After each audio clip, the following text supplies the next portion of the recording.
Hi friends, it's Miss Amanda from the Monrovia Public Library, and for today's craft I'm going to show you how to make this fun heart garland out of paper. The materials needed are some paper, scissors, a pencil, and a ruler, some string, and a stapler. And then optionally, if you only have white paper, you can color your paper with markers or crayons or paint. That way you have colored hearts as well.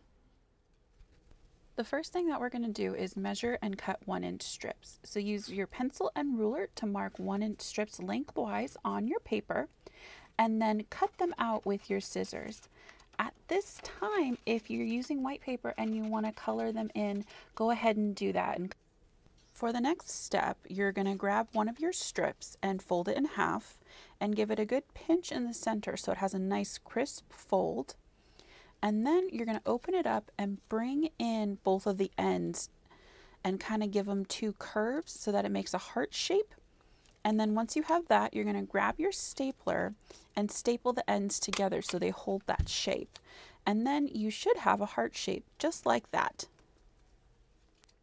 For the third step, we're going to do the same thing over again and attach it to our first heart. So fold your paper in half and then grab your first heart and align the end with the bottom of your first heart on one side.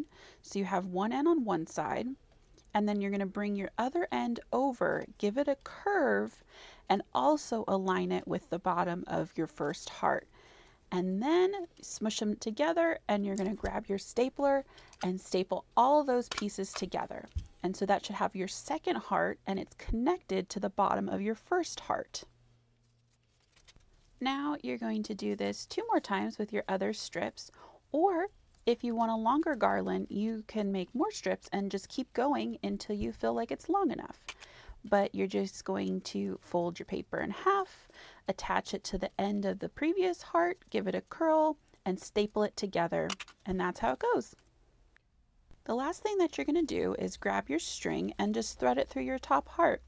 You can make the string as long as you'd like for a hanger and then just tie a knot at the top and you're all set to display your garland. I hope you enjoyed seeing how to make these garlands, and if you make any of the garlands at home, I would love to see them. So if you take a picture, share them with the library so I can see what you made too. I will see you next time. Have a wonderful day. Bye!